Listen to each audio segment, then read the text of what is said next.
Dear students, are you confused or frustrated right now? Don't be panic. Let's get some solutions.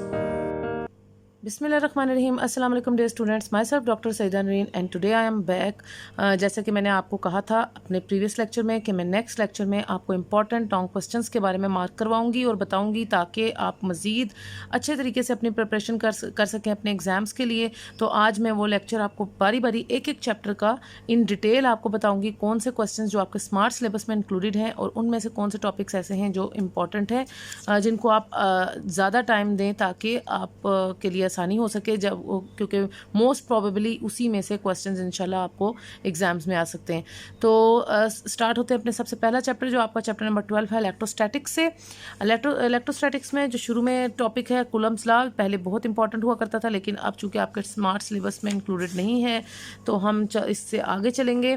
और long question के हवाले से चूँकि मैं बात कर रही हूँ तो लॉन्ग क्वेश्चन में ये जितने भी इलेक्ट्रिक फील्ड लाइंस हैं और इस तरह की जो फील्ड्स ऑफ फोर्सेस हैं इनकी डेफिनेशंस और शॉर्ट आंसर क्वेश्चंस ये मैंने आपको मार्क करवाए हुए हैं साथ साथ। जब हमने ये टॉपिक्स पढ़े थे ये शॉर्ट आंसर क्वेश्चन के लिहाज से हमने देखा था। ये वाले भी एप्लीकेशंस वगैरह भी इसमें से एमसीक्यूज आ सकते हैं, शॉर्ट आंसर क्वेश्चन आ सकते हैं। लॉन्ग क्वेश्चन के हवाले से जो बात कर रहे हैं वो आप बात करेंगे electric flux through a surface enclosing a charge.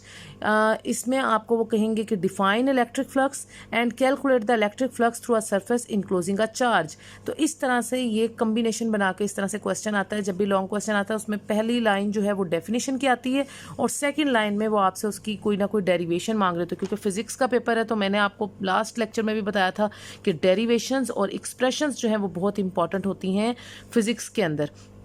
ठीक है, तो आपने ऐसे ये बात आपने जहन में रखनी है कि ऐसे तमाम क्वेश्चंस जिनमें डेरिवेशंस आ रही हैं वो फिज़िक्स के लिए पॉइंट ऑफ व्यू से बहुत इंपॉर्टेंट है। तो एक तो पहला ये सवाल हो गया, मैं आप पी स्टार लगाते जाएं, मैं भी साथ साथ लगाती जाती हूँ कि electric flux through a surface enclosing a charge.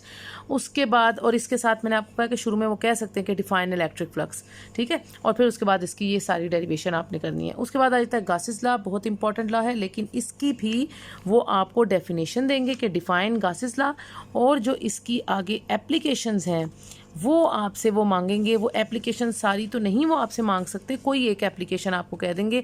तो आपने ये तीनों एप्लीकेशंस इसकी intensity of the field inside a hollow charge sphere, या सेकंड एप्लीकेशन है electric intensity due to an infinite sheet of charge, या फिर electric intensity between two oppositely charge plates. ये तीनों एप्लीकेशंस में से कोई एक एप्लीकेशन, मोस्ट प्रोबेबली ये दो जो लास्ट टू एप्लीकेशंस हैं ये बहुत इंपॉर्टेंट है क्योंकि ये फर्स्ट एप्लीकेशन में कोई इतनी खास डेरिवेशन नहीं है। तो डेफिनेशन के साथ ये जो लास्ट टू एप्लीकेशंस हैं ये बहुत इंपॉर्टेंट है, इनमें से वो आपको लॉन्ग क्वेश्चन जो है वो दे सकते हैं। ठीक है, उसके बाद हम चलते हैं नेक्स्ट अपना इलेक्ट्रिक पोटेंशियल। ये इसकी में से डेफिनेशंस आए होंगी, मोस्ट प्रोबेबली ये इलेक्ट्रिक पोटेंशियल है, फिर इलेक्ट्रिक पोटेंशियल एनर्जी है, उसमें आप वोल्ट को डिफाइन करें। तो ये जस्ट डेफिनेशन के पॉइंट ऑफ व्यू से हम देख सकते हैं, इसमें से डेफिनेशंस आ सकती हैं शॉर्ट के तौर पे 2 मार्क्स की। जब लॉन्ग क्वेश्चन की बात करते हैं और इसी तरह से पोटेंशियल ग्रेडियंट भी उसी के साथ जो है वो शॉर्ट में आ सकता है डेफिनेशन के पॉइंट ऑफ व्यू से। जब लॉन्ग क्वेश्चन की बात करते हैं तो ये देखिए electric potential at a point due to a point charge, इस पे भी मैं स्टार बना रही हूँ। ये लॉन्ग क्वेश्चन के लिहाज से ये क्वेश्चन बहुत इंपॉर्टेंट है तो हम इसको भी मार्क कर लेंगे अपने लॉन्ग क्वेश्चन के लिहाज से। उसके बाद ये पूरा आपने थ्रू आउट एंड तक इसको अटैम्प्ट करना होता है। इलेक्ट्रॉन वोल्ट की डेफिनेशन होती है, ये शॉर्ट के तौर पे आता है और इसकी ये छोटी सी जो 1 इलेक्ट्रॉन वोल्ट इसके बराबर है 1.6 इंटू 10⁻⁻19 जूल, ये भी एक शॉर्ट आंसर क्वेश्चन में 2 मार्क्स का वो आपको पूछ सकते हैं। ये भी नेक्स्ट, ये तो आपके स्मार्ट सिलेबस में इंक्लूड ही नहीं था, इलेक्ट्रिक एंड ग्रेविटेशनल फोर्सेस हो भी तो ये कंपैरिजन भी शॉर्ट में आता है। हम सिर्फ इधर चूँकि लॉन्ग की बात कर रहे हैं तो charge on an electron by Millikan's method, ये लॉन्ग के हवाले से इम्पॉर्टेंट है। इसको विद डायग्राम, चूँकि इसमें कोई इतने ख़ास डेरिवेशन स्टेप्स नहीं हैं तो आप इधर जो ध्यान देंगे वो इसकी एक्सप्लेनेशन पे, इसकी डायग्राम पे ध्यान देंगे। और ये एक छोटी सी जो इम्पॉर्टेंट डायग्राम है इसकी, ये इसकी पूरी जो है वो आप कह सकते हैं कंस्ट्रक्शन जिस पे बेस कर रही है, ये वो डायग्राम है और ये इसकी एक्सप्लेनेशन में यूज़ हो रही है डायग्राम, और एंड तक आपने इसको कंप्लीट करना है। तो ये long question charge on an electron by Millikan's method, ये इंपॉर्टेंट है। उसके बाद क्वेश्चन इस चैप्टर में जो इम्पॉर्टेंट क्वेश्चन है वो है capacitance of a parallel plate capacitor. Parallel plate capacitor की कैपेसिटेंस जो है वो आपने ये पूरी उसकी डेरिवेशन है, लेकिन इसमें भी वो आपको कहेंगे कि define capacitance of the capacitor, ये डेफिनेशन आ सकती है, और उसके बाद and calculate the capacitance of a parallel plate capacitor. इस तरह से वो आपको ये लॉन्ग क्वेश्चन दे सकते हैं। उसके अलावा ये energy stored in a capacitor, ये भी वो आपसे पूछ सकते हैं लॉन्ग क्वेश्चन के लिहाज से, energy stored in a capacitor. बस यहाँ तक ये मैक्सिमम अगर आप देखें तो इस चैप्टर में अगर हम काउंट करें तो कितने लॉन्ग क्वेश्चन आपके हुए। Energy stored in a capacitor एक question, capacitance of a parallel plate capacitor 2 questions हो गए, और मिल्कन्स मेथड के ज़रिए से जो आपने चार्ज कैलकुलेट करना है 3 लॉन्ग क्वेश्चन हो गए। 4th क्वेश्चन जो है लॉन्ग क्वेश्चन जो मैंने आपको कह रही हूँ इम्पॉर्टेंट है इस चैप्टर का, वो आपका हो गया, वो हमारा हो गया electric potential at a point due to a point charge. ये 4th क्वेश्चन हो गया आपका लॉन्ग क्वेश्चन। और 5th क्वेश्चन जो है हमारा वो गासिस लॉ के साथ इसकी ये जो एप्लीकेशंस हैं, गासिस लॉ और उसकी एप्लीकेशंस, ये 5th क्वेश्चन। और लास्ट क्वेश्चन जो electric flux through a surface enclosing a charge, क्योंकि ये प्रीवियस पेपर्स में भी आ चुका है। तो ये 6 क्वेश्चंस हैं इस चैप्टर के जो कि इम्पॉर्टेंट लॉन्ग क्वेश्चंस हैं, जिनको अगर आप अच्छी तरह ध्यान दे के अगर तैयार करेंगे तो इंशाल्लाह इन्हीं में से आपको लॉन्ग क्वेश्चन आने की प्रोबेबिलिटी है, पॉसिबिलिटी है कि वो इसी में से होगा लॉन्ग क्वेश्चन इस चैप्टर में से अगर हम देखें। ठीक है, तो ये 6 क्वेश्चंस है। तो मैंने आपको इंशाल्लाह हर चैप्टर के 5 टू मैक्सिमम 5 नहीं तो 6 क्वेश्चंस जो हैं वो आप हर चैप्टर के अगर प्रिपेयर कर लेंगे 5 और 6 क्वेश्चंस, तो आप देख लें अगर आपके 10 चैप्टर्स हैं तो ये ऑलमोस्ट आपके 60 क्वेश्चंस बनते हैं, 50 to 60। तो अगर तो आपने अच्छे नंबर लेने हैं, फुल मार्क्स लेने हैं, तो फिर आपको इतना तो करना पड़ेगा। ये अब उन बच्चों के लिए है जिन्होंने सारा पढ़ लिया है, सारी बुक जो एक एक दफ़ा कंप्लीट कर ली हैं, रिवीजन्स भी कर ली हैं, और अब वो जस्ट लास्ट में रिवाइज करना चाहते हैं सिर्फ इम्पॉर्टेंट क्वेश्चंस को, ताकि पेपर की प्रिपरेशन अच्छी सी हो सके। ठीक है, तो फिर आपने इन चीज़ों को ये नहीं समझना कि ये शॉर्टकट कोई नहीं है। शॉर्टकट फुल मार्क्स लेने वाले बच्चे के लिए और अच्छे नंबर 100% मार्क्स लेने वाले बच्चे के लिए कोई शॉर्टकट नहीं होता। ठीक है, शॉर्टकट मैंने सिर्फ आपको बता दिया था कि आप सिर्फ शॉर्ट आंसर क्वेश्चन तैयार करें, और वो उन स्टूडेंट्स के लिए था जिन्होंने सिर्फ पास होना है, और जो ये चाहते हैं कि अब शुरू से कोई प्रिपरेशन नहीं की तो अब एटलीस्ट एंड पे पढ़ के तो हम पास हो जाएं, 28 मार्क्स ले लें। तो उनके लिए मैंने शॉर्टकट आपको बताया था कि जो एक्सरसाइज के शॉर्ट आंसर क्वेश्चन हैं वो आप सारे तैयार कर लें, और बीच में जो छोटी छोटी डेफिनेशन है, जैसे मैंने इलेक्ट्रिक फ्लक्स भी बताई आपको, इलेक्ट्रिक इंटेंसिटी की बताई, इलेक्ट्रिक लाइन्स ऑफ फोर्स वगैरह, टाइम कॉन्स्टेंट, और ये सारा वो डेफिनेशंस बीच में से तैयार करके तो आप एटलीस्ट जो है वो पास मार्क्स ले सकते हैं आसानी के साथ। 44 मार्क्स क्योंकि शॉर्ट आंसर क्वेश्चन के होते हैं, तो वो आप पास मार्क्स आसानी से ले सकते हैं। ये उन बच्चों के लिए था वो। लेकिन अब हम उन स्टूडेंट्स की बात कर रहे हैं जो बोर्ड में अच्छे मार्क्स लेना चाहते हैं, 100% मार्क्स लेना चाहते हैं, टॉप करना चाहते हैं, और वो ये चाहते हैं कि हमारा आसानी से आगे मेडिकल में या हम इंजीनियरिंग फील्ड जहाँ पे भी वो एडमिशन लेना चाहते हैं तो वहाँ आसानी से हो सके, उनका मेरिट बने। तो फिर उसके लिए आपको थोड़ी एफर्ट करनी पड़ेगी। तो ये तो था स्टूडेंट्स चैप्टर नंबर 12 मैंने आपको बता दिया, 6 क्वेश्चंस मैंने आपको बता दिए कि जो इसके इंपॉर्टेंट थे। अब आ जाएँ नेक्स्ट जो आपका चैप्टर है, चैप्टर नंबर 13, उसकी तरफ हम चलते हैं। अच्छा जी, ये जो अब चैप्टर 13 में से अगर देखा जाए ऐसा शुरू में कोई इसमें लॉन्ग क्वेश्चन इंपॉर्टेंट नहीं है, ये डेफिनेशंस ही हैं। इलेक्ट्रिक करंट की डेफिनेशन है, कन्वेंशनल करंट क्या होती है, इलेक्ट्रॉनिक करंट क्या होती है, ये डेफिनेशंस हैं। सोर्सेज ऑफ करंट कौन कौन से हैं, इफेक्ट्स ऑफ करंट, और ये सारी डेफिनेशंस हैं। Heating effect, magnetic effect, chemical effect, तो ये तो डेफिनेशंस हैं। अगर देखा जाए इसमें तो लॉन्ग क्वेश्चन के लिहाज से ओहम्स लॉ की भी आप डेफिनेशन ही कह सकते हैं इसमें। ओहमिक नॉन ओहमिक सब्सटेंसेस, यानी शॉर्ट आंसर क्वेश्चन में आ सकता है, लॉन्ग क्वेश्चन इसमें से नहीं है। सीरीज और पैरेलल कॉम्बिनेशन ऑफ रेजिस्टेंसेस, ये भी शॉर्ट में ही है सारा। ठीक है, अब होता यह कि इस चैप्टर में ऐसा चूँकि लॉन्ग क्वेश्चन इतना वो एंड पे जाके मैं आपको बताऊंगी 1 और 2 क्वेश्चन हैं जो कि लॉन्ग इसमें इंपॉर्टेंट है, लेकिन ये जो बीच में जो डेफिनेशंस हैं जैसे resistance, resistivity, conductance, conductivity, temperature coefficient of resistance and temperature coefficient of resistivity, ये कोई 5-6 डेफिनेशंस हैं जो कि एक दफ़ा बोर्ड के एग्जाम्स में ऐसा हुआ था कि ये 5 और 6 डेफिनेशंस उन्होंने इकट्ठी एक लॉन्ग क्वेश्चन बना के दे दी थी। हैं ये सारी अलग अलग डेफिनेशंस, लेकिन ये डेफिनेशंस इस टॉपिक में, ये जो टॉपिक नंबर 13.5 है, मैंने इसके ऊपर स्टार बनाया हुआ है, आप भी बना लें। लॉन्ग के लिहाज से ये इस लिहाज से इंपॉर्टेंट है कि ये एक दफ़ा प्रीवियस पेपर में बोर्ड के एग्जाम में इसकी डेफिनेशंस इकट्ठी आई हुई थी। Resistance, define resistance, resistivity, conductance, conductivity, साथ साथ यूनिट्स और एक्सप्रेशंस भी आपने उसके लिखने हैं। और फिर टेम्परेचर कोएफिशिएंट ऑफ रेजिस्टेंस और टेम्परेचर कोएफिशिएंट ऑफ रेजिस्टिविटी, इनकी यूनिट्स और डिफाइन करने के साथ साथ यूनिट्स और एक्सप्रेशंस भी आपने लिखने। तो ये 6 डेफिनेशंस थी जो कि पास्ट पेपर में इकट्ठी एक लॉन्ग क्वेश्चन के तौर पे आई हुई थी। तो इस टॉपिक को हम इंपॉर्टेंट कह सकते हैं क्योंकि ये प्रीवियसली हमारे एग्जाम्स में आया हुआ है। उसके बाद इस चैप्टर में अगर चलें, ये तो बाकी सारा शॉर्ट। रियोस्टेट एक इंपॉर्टेंट नोट हो सकता है, ठीक है, शॉर्ट नोट आपको वो दे सकते हैं लॉन्ग के तौर पे। कहलाया ये short right a short note on rheostat, तो कहलाया तो ये शॉर्ट ही जाता है, लेकिन ये आपके लॉन्ग क्वेश्चन में 5 मार्क्स के तौर पे रियोस्टेट को हम कह सकते हैं कि ये इंपॉर्टेंट क्वेश्चन है। ये सेकंड क्वेश्चन हो गया इस चैप्टर का इंपॉर्टेंट। पहला मैंने वो डेफिनेशंस वाला बताया 13.5 वाला टॉपिक, दूसरा टॉपिक ये रियोस्टेट हो गया। तीसरा जो लॉन्ग क्वेश्चन इसमें अब आप ये कह सकते हैं electrical power and power dissipation in resistance, ये आप कह सकते हैं क्योंकि ये पावर डेसिपेशन आप किस तरह से 3 फार्मूलाज है, 3 डेरिवेशन है इसकी, ये भी एक प्रीवियस पेपर में आया हुआ था, electrical power and power dissipation in resistors, ठीक है। तो इस 13.7 वाला टॉपिक जो है ये भी आप लॉन्ग के तौर पे करेंगे। और उसके अलावा आपके पास जो इम्पोर्टेंट है इसमें इलेक्ट्रोमोटिव फोर्स की डेफिनेशन आ सकती है। ये एज सच लॉन्ग के तौर पे आप इसको नहीं कर सकते। एंड पोटेंशियल डिफरेंस, इनका दोनों का डिफरेंस आ सकता है आपको इलेक्ट्रोमोटिव फोर्स का और पोटेंशियल डिफरेंस का शॉर्ट में 2 मार्क्स का आ सकता है, ठीक है। हम चूँकि लॉन्ग की बात करें तो लॉन्ग में मैंने पहला क्वेश्चन आपको रियोस्टेट बता दिया, सेकेंड ये electrical power and power dissipation हो गया। और उसके बाद हमारे पास आगे किरचॉफ्स रूल। किरचॉफ्स रूल जो हैं ये दोनों रूल्स, किरचॉफ्स फर्स्ट रूल भी और किरचॉफ सेकंड रूल भी, ये दोनों रूल्स जो हैं ये लॉन्ग के लिहाज से इंपॉर्टेंट है। पेपर में ये इकट्ठे नहीं आपको देंगे, या तो किरचॉफ्स फर्स्ट रूल के बारे में पूछेंगे या किरचॉफ सेकंड रूल के बारे में पूछेंगे।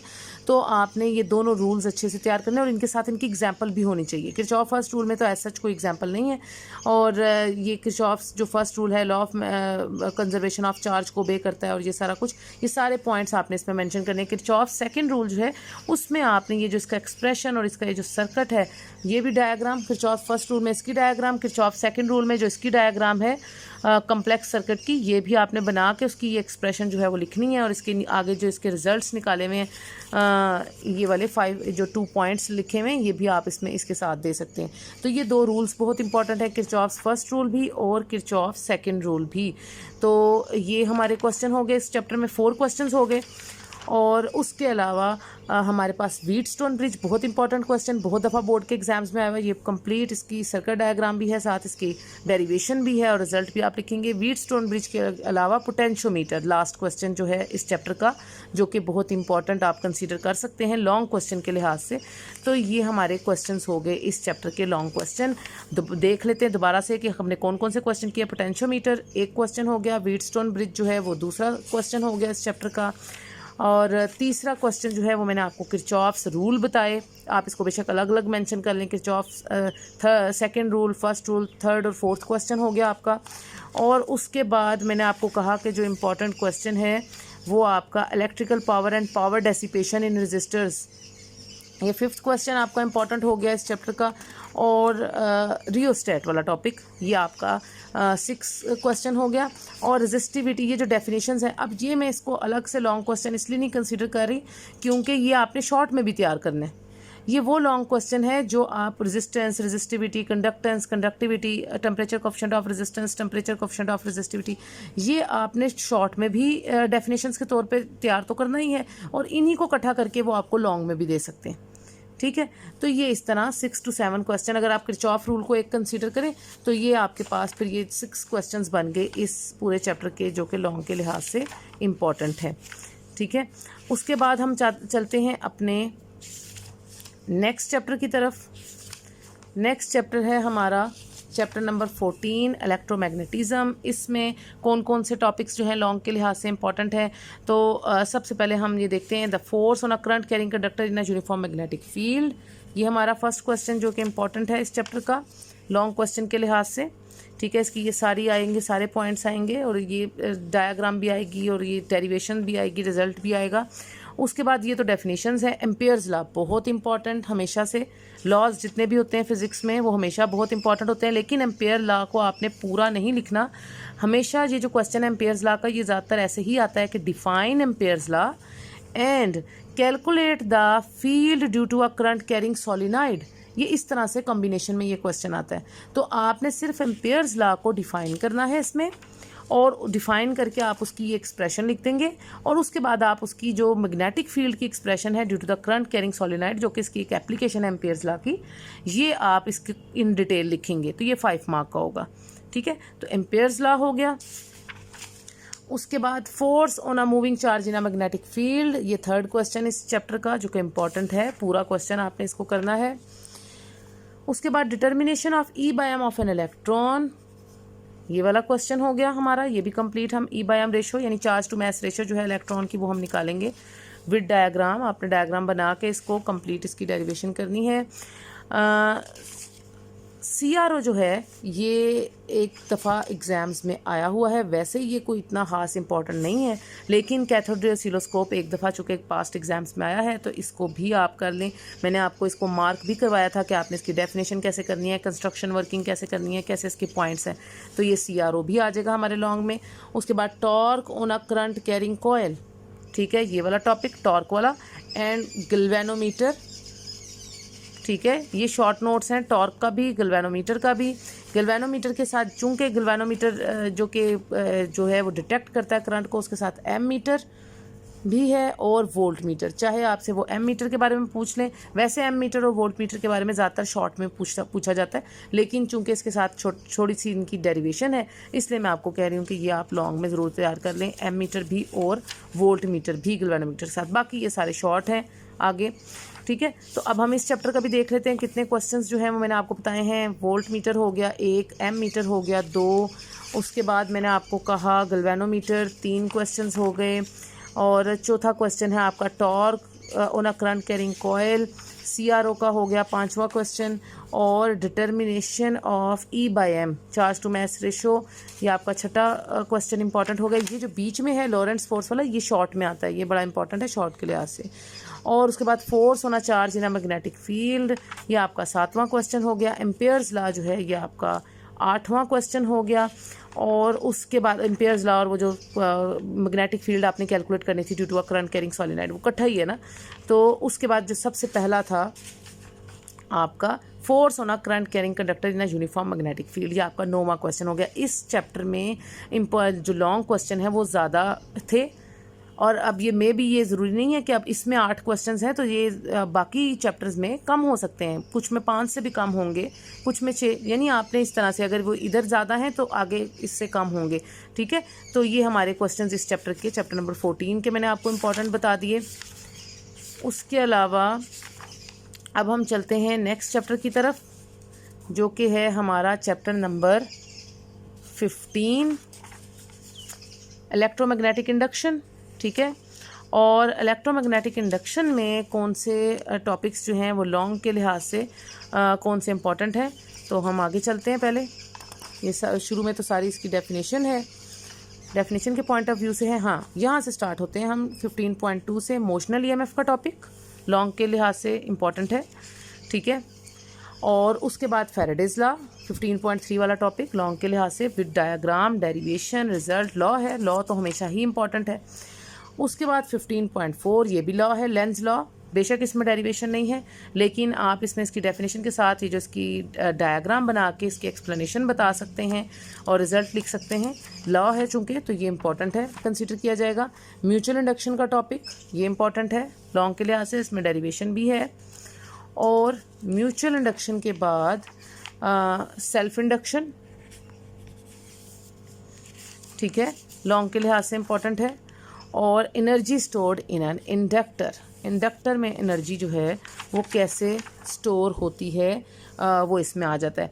अब ये बाकी आगे जो हैं अल्टरनेटिंग करंट जनरेटर वगैरह, और इसके बाद जो है ये सारा जो नेक्स्ट टॉपिक है आपका DC generator, back motor effect in generators, ये सारे आप शॉर्ट के लिहाज से, DC मोटर क्या होती है, बैक मोटर, ये सारे शॉर्ट में आपको पूछ सकते हैं। वो ट्रांसफार्मर पे एक नोट वो आपको कह सकते हैं, ट्रांसफार्मर का। वैसे इसमें भी शॉर्ट ही पूछा जाता है ज़्यादातर ट्रांसफार्मर के बारे में भी, स्टेप अप ट्रांसफार्मर, लेकिन आप इसको एज अ लॉन्ग भी तैयार कर सकते हैं।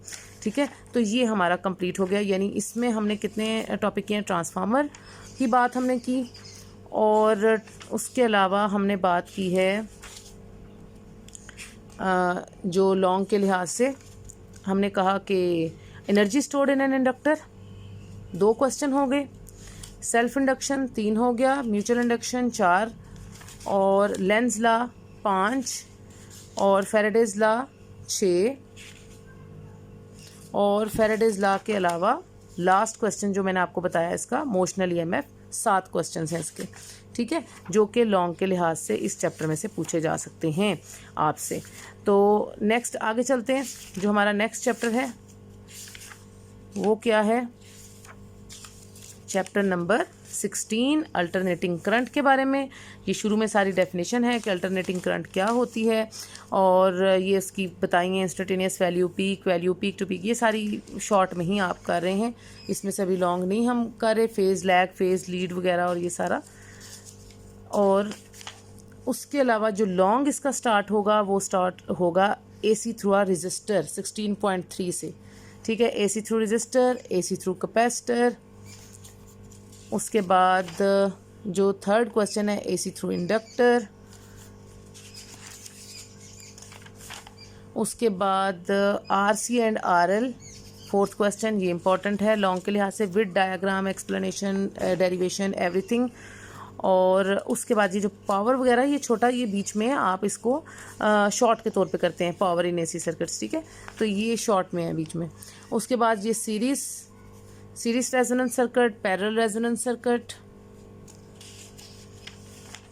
ये हैं आगे ये सारे। तो ये तो शॉर्ट में ही है, और ये आपके स्मार्ट सिलेबस में कुछ टॉपिक्स इसमें से इंक्लूड भी नहीं है। ठीक है, तो ये आपके कंप्लीट हो गया इसमें से। अब हम देखते हैं इसमें कितने इंपॉर्टेंट मैंने आपको बताए हैं इस चैप्टर में से।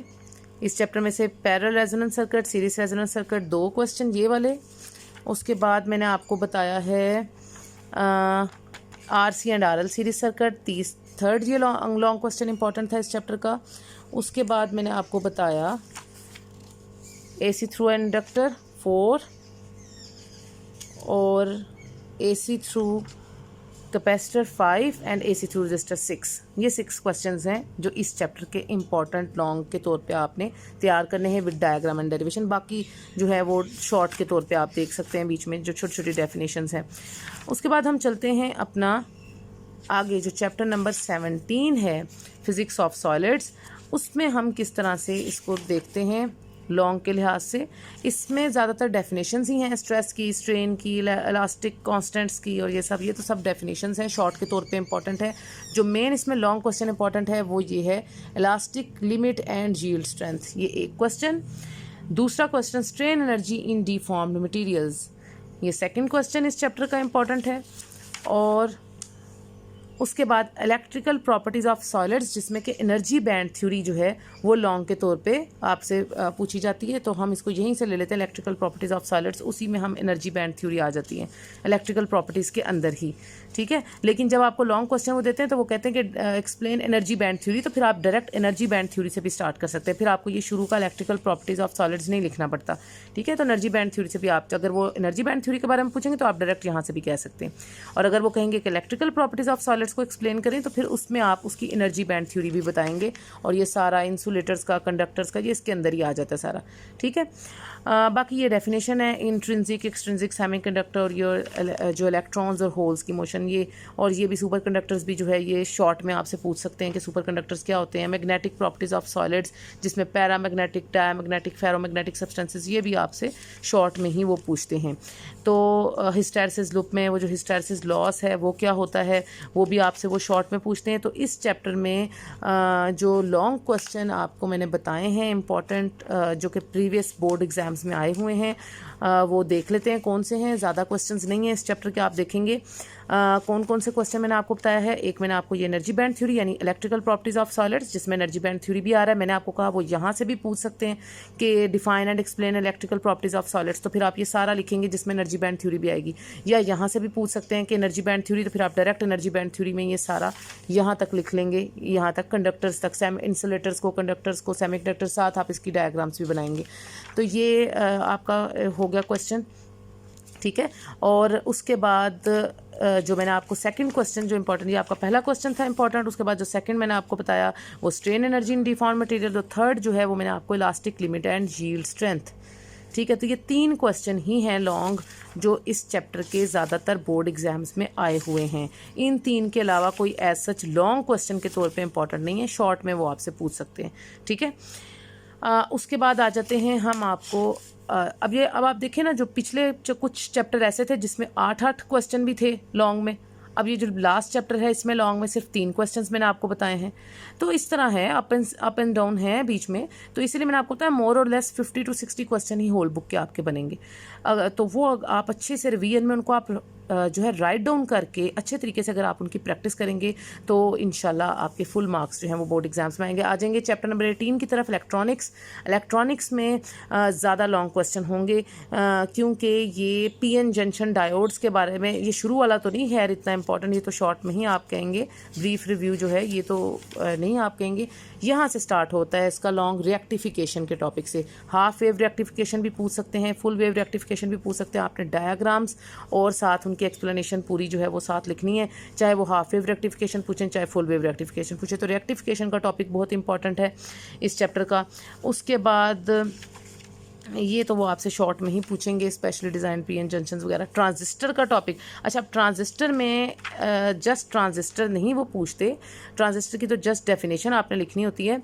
Current flow in NPN transistor, ये क्वेश्चन नंबर 2, यानी कहेंगे define transistors and explain the current flow in a NPN transistor. तो आपने सिर्फ ट्रांजिस्टर की यहाँ से डेफिनेशन बस मार्क करके, जैसे मैंने आपको मार्क करवाई थी, और उसके बाद ये पूरा एनपीएन ट्रांजिस्टर में से करंट कैसे फ्लो करिए ये लिख देंगे। तो ये आपका हो गया सेकंड इंपॉर्टेंट क्वेश्चन इस चैप्टर का। थर्ड जो है transistor as an amplifier, most important, बहुत दफ़ा बोर्ड एग्जाम्स में आया हुआ क्वेश्चन है ट्रांजिस्टर एज एन एम्पलीफायर।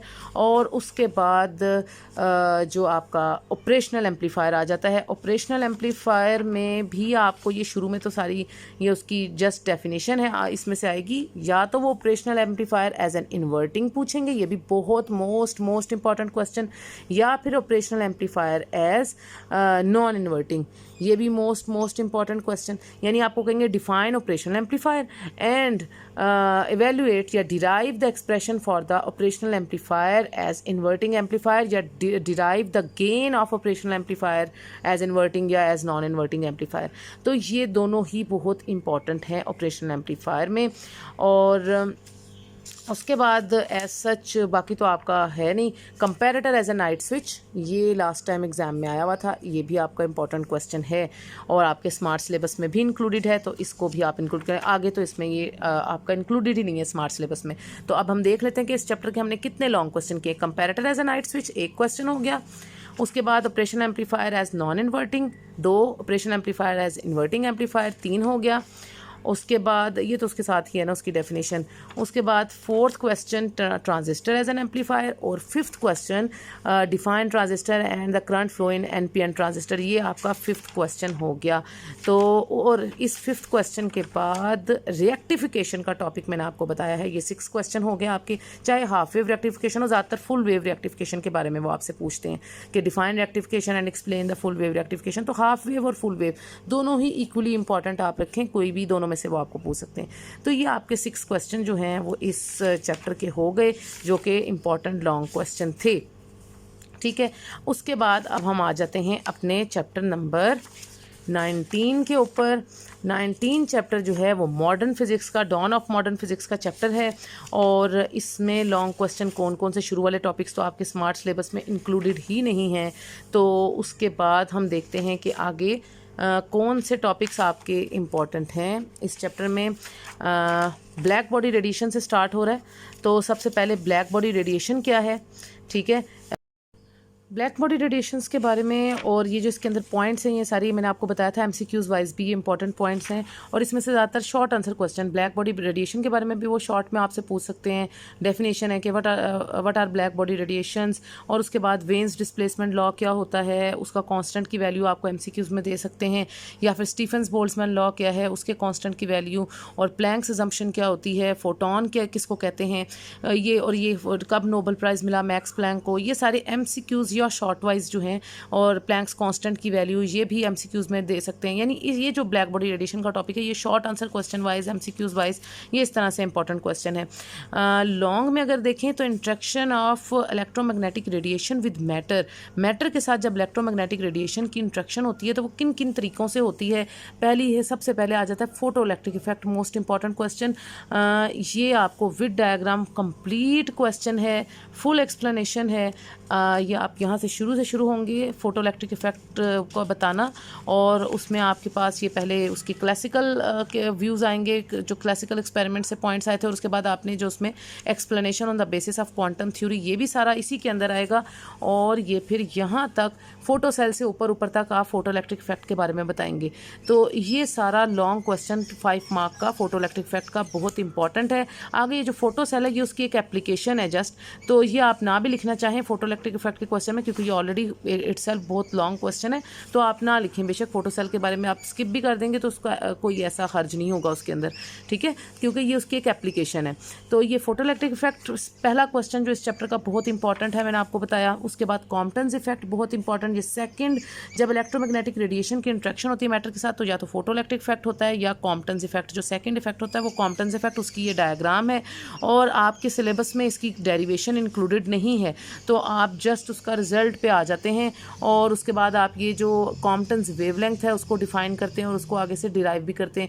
तो ये कंप्लीट क्वेश्चन यहाँ तक कॉम्पटन्स इफेक्ट का आ गया। ये 5 मार्क्स का, ये सारे डायग्राम्स भी, डायग्राम आपने कोई भी नहीं छोड़नी है। आपने लॉन्ग क्वेश्चन में कंप्लीट डायग्राम, डेरिवेशन, शुरू में डेफिनेशन, एंड पे रिजल्ट, ये सारी चीज़ों पॉइंट्स को आपने लाजमी जो है मेक श्योर करना है कि आपने ये सारे पॉइंट्स लिखे हों। उसके बाद पेयर प्रोडक्शन का टॉपिक, ये थर्ड इंपॉर्टेंट टॉपिक है। ये ज़्यादातर नहीं आता क्योंकि इसमें कोई खास डेरिवेशन नहीं है, लेकिन फिर भी ये interaction of electromagnetic radiation with matter का हिस्सा है।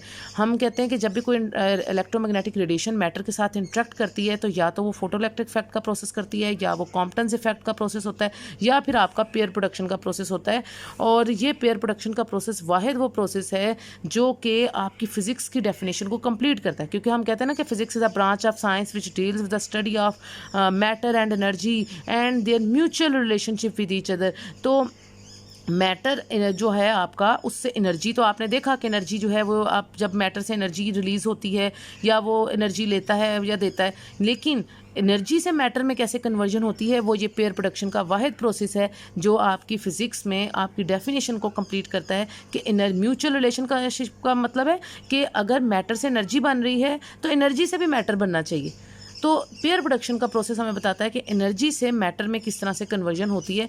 तो ये इस हवाले से बहुत इंपॉर्टेंट है ये क्वेश्चन, इतना सा क्वेश्चन है ये 5 मार्क्स का। इसके साथ ये डायग्राम है, ये ज़रूर आप साथ बनाएंगे, ये जहाँ तक इसकी डेरिवेशन है।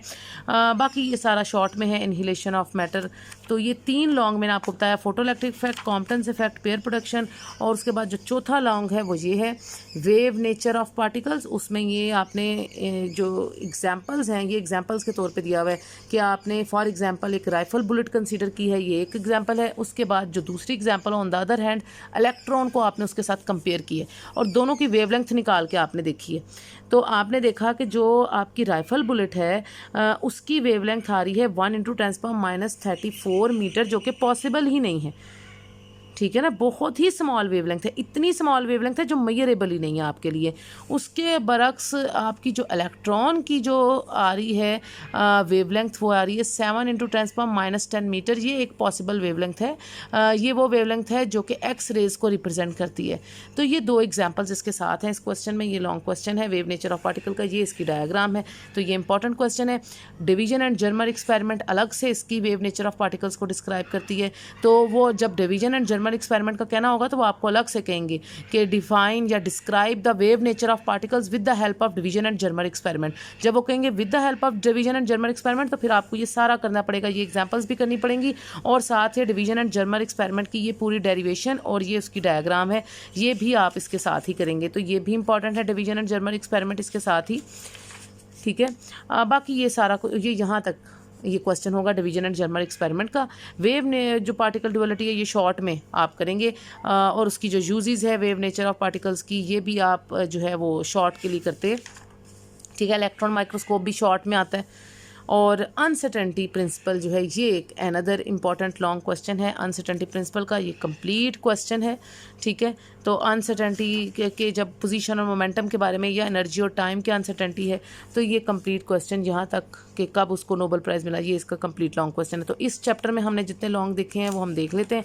कितने लॉन्ग देखे? एक अनसर्टेनिटी प्रिंसिपल हो गया, दूसरा लॉन्ग हम कह रहे हैं इसके अंदर ये आपका डिवीजन एंड जर्मर एक्सपेरिमेंट का हो गया, लेकिन ये वेव नेचर ऑफ पार्टिकल्स का ही हिस्सा है, ठीक है। या तो वो खाली वेव नेचर ऑफ पार्टिकल्स के बारे में पूछेंगे तो तब तो आप इतना लिख लेंगे, लेकिन बेहतर होगा कि आप उसके अंदर डिवीजन एंड जर्मर एक्सपेरिमेंट भी लिख दें अगर आपके पास टाइम हो, ताकि वो कंप्लीट हो जाए आपका टॉपिक, उनको कोई मसला ना हो। तो ये वेव नेचर ऑफ पार्टिकल का जो है ये दूसरा टॉपिक हो गया आपका। पहला टॉपिक मैंने अनसर्टेनिटी प्रिंसिपल बताया, दूसरा वेव नेचर ऑफ पार्टिकल जिसके अंदर ये डिवीजन एंड जर्मर एक्सपेरिमेंट भी आ रहा है, और उसके बाद तीसरा क्वेश्चन मैंने आपको बताया पेयर प्रोडक्शन वाला, चौथा क्वेश्चन मैंने आपको बताया है कॉम्पटन्स इफेक्ट वाला, और पांचवा क्वेश्चन आपको मैंने बताया है फोटो इलेक्ट्रिक इफेक्ट वाला। तो ये 5 क्वेश्चन इस चैप्टर के बहुत इंपॉर्टेंट हैं। बाकी मैंने आपको बता दिए साथ साथ ही कि शॉर्ट कौन कौन से शॉर्ट क्वेश्चन जो है वो हो सकते हैं। उसके बाद आ जाते हैं हम अपने चैप्टर नंबर 20 एटॉमिक स्पेक्ट्रा के ऊपर। एटॉमिक स्पेक्ट्रा में जो है वो जो इंपॉर्टेंट लॉन्ग क्वेश्चन की अगर हम बात करें तो ये शुरू में तो ये डेफिनेशन ही हैं सारी, lemon series, Palmer series, Paschen series, bracket series, fund series, तो ये सारा। लेकिन ये जो है Bohr's atomic model of hydrogen atom, ये पहला लॉन्ग क्वेश्चन आपका इंपॉर्टेंट है। या पोस्टुलेट 1, पोस्टुलेट 2 ये आप करेंगे, और पोस्टुलेट 3 ये इसकी पूरी डिस्क्रिप्शन है, ठीक है। तो ये पहला लॉन्ग हो गया। उसके बाद क्वांटाइज्ड रेडियाई, ये अनदर लॉन्ग क्वेश्चन है आपका, वो आपको अलग से पूछ सकते हैं कि बोहर एटॉमिक मॉडल के मुताबिक क्वांटाइज्ड रेडियाई का फार्मूला आप कैसे डिराइव करते हैं। तो ये सेकंड लॉन्ग हो गया। थर्ड लॉन्ग वो अगर आप पूछ सकते हैं तो क्वांटाइज्ड एनर्जी का पूछ सकते हैं, ये भी अलग से पूछेंगे, वो उसके साथ ही नहीं आ सकता कि क्वांटाइज्ड एनर्जीज कैसी होती हैं, ठीक है, हाइड्रोजन एटम के अंदर। तो ये थर्ड लॉन्ग हो गया आपका। उसके बाद जो आपके पास यानी ये 3 लॉन्ग यहाँ से हो गए। उसके बाद हाइड्रोजन एमिशन स्पेक्ट्रम, ये क्या होता है, ठीक है। हाइड्रोजन एमिशन स्पेक्ट्रम ये आपकी इसकी छोटी सी डेरिवेशन है, ये जो आपने बहुत इंपॉर्टेंट फार्मूला ये पढ़ा होगा 1/λ = RH × 1/p² - 1/n²। ये आपको स्पेक्ट्रल सीरीज़ का जर्नल फार्मूला है, ये यहाँ से मिलता है, जिससे आप लेमन सीरीज़ को भी डिस्क्राइब कर सकते हैं, बाल्मर सीरीज़ को भी, ब्रैकेट सीरीज़ को भी, पास्टन सीरीज़ को भी, फंड सीरीज़ को भी। तो ये सारी सीरीज़ जो है वो आपकी इस जर्नल फार्मूला से ही डिराइव होती हैं। तो ये आपका इंपॉर्टेंट लॉन्ग क्वेश्चन है, ये साथ उसकी डायग्राम आपने बनानी है। उसके बाद आए थे inner shell transitions and characteristic X rays, ये भी इंपॉर्टेंट लॉन्ग क्वेश्चन होगा। इनर शेल ट्रांजिशंस की वजह से जो आपके पास किस तरह की एक्स रेज प्रोड्यूस होती हैं, और उसके अंदर पहले करैक्टरिस्टिक एक्सरेज की बात करेंगे और फिर उसके बाद हम कंटिन्यूस एक्सरेज स्पेक्ट्रम की भी बात कर सकते हैं। तो कंटिन्यूस करैक्टरिस्टिक एक्सरेज और होती हैं, कंटिन्यूस एक्सरेज का स्पेक्ट्रम और होता है, किस किस वजह से होता है ये हमने पढ़ा था। बाकी ये आगे प्रॉपर्टीज़, यूजेस वगैरह ये तो जो है वो शॉर्ट में वो आपसे पूछ सकते हैं। Uncertainty with in an atom, atom के अंदर अनसर्टेनिटी कैसे होती है, ये इंपॉर्टेंट लॉन्ग क्वेश्चन है आपका। और लेज़र जो है मुझे ज़्यादातर शॉर्ट में आता है, लॉन्ग के तौर पे ये कभी नहीं आया पहले, शॉर्ट में इसमें आता है स्पॉन्टेनियस और स्टिमुलेटेड एमिशन और पॉपुलेशन इन्वर्जन के बारे में। तो ये आपको शॉर्ट के तौर पे आता है लेज़र जो है आपका। तो जो इस चैप्टर के इंपॉर्टेंट लॉन्ग क्वेश्चन मैंने आपको बताए हैं वो हम देख लेते हैं दोबारा कि हमने कौन कौन से इंपॉर्टेंट लॉन्ग क्वेश्चन बताएं। Uncertainty with in an atom, ठीक है, पूरा ये क्वेश्चन है यहाँ तक, यहाँ से लेके यहाँ तक। उसके बाद जो दूसरा लॉन्ग मैंने आपको बताया है वो ये बताया मैंने आपको inner shell transition and characteristic X rays, इसमें ये इसकी सारी डायग्राम्स और ये कंटिन्यूस एक्सरे के साथ आप इसका कंपैरिजन भी कर सकते हैं, ठीक है। तो ये मैंने आपको बताया दूसरा लॉन्ग। तीसरा लॉन्ग मैंने आपको बताया हाइड्रोजन एमिशन स्पेक्ट्रम, ये उसकी डेरिवेशन है। चौथा मैंने आपको क्वांटाइज्ड एनर्जीज, पाँचवां क्वांटाइज्ड रेडियाई, और छठा मैंने आपको बताया है Bohr's model of hydrogen atom, उसके ये तीनों पोस्टुलेट्स की यहाँ तक डेरिवेशन है, ठीक है। बेसिकली ये डेरिवेशन जो है ये सेकंड पोस्टुलेट के लिए की गई है। तो बाकी फर्स्ट पोस्टुलेट और थर्ड पोस्टुलेट तो इसी तरह से डिस्क्राइब हो जाते हैं, सेकंड पोस्टुलेट की ये डेरिवेशन है।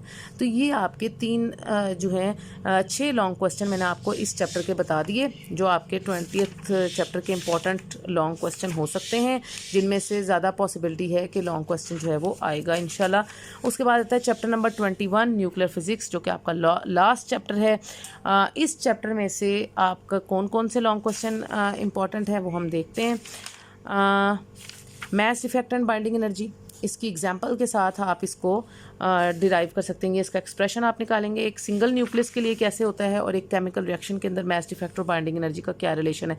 तो ये आप बीच में इसकी एग्जांपल है जो कोड की हुई है ये भी इसके साथ देंगे। तो मास इफेक्ट एंड बाइंडिंग एनर्जी हो गया पहला लॉन्ग क्वेश्चन। दूसरा आपका हो सकता है लॉन्ग क्वेश्चन जो इम्पोर्टेंट है इसमें वो हो सकता है न्यूक्लियर ट्रांसम्यूटेशन का, कि किस तरह से न्यूक्लियर ट्रांसम्यूटेशन होती है, एक पेरेंट न्यूक्लियस से डॉटर न्यूक्लियस कैसे बनता है, और फिर alpha decay, beta decay, gamma decay कैसी होती है। ये न्यूक्लियर ट्रांसम्यूटेशन जो है ये दूसरा लॉन्ग हो सकता है। तीसरा लॉन्ग इंपॉर्टेंट हो सकता है हाफ लाइफ का, आपका बिल्कुल हाफ लाइफ का पूरा ये डिटेल नोट हो सकता है। ये इसकी छोटी सी डेरिवेशन है ये यहाँ तक, ये हाफ लाइफ का तीसरा लॉन्ग हो गया आपका।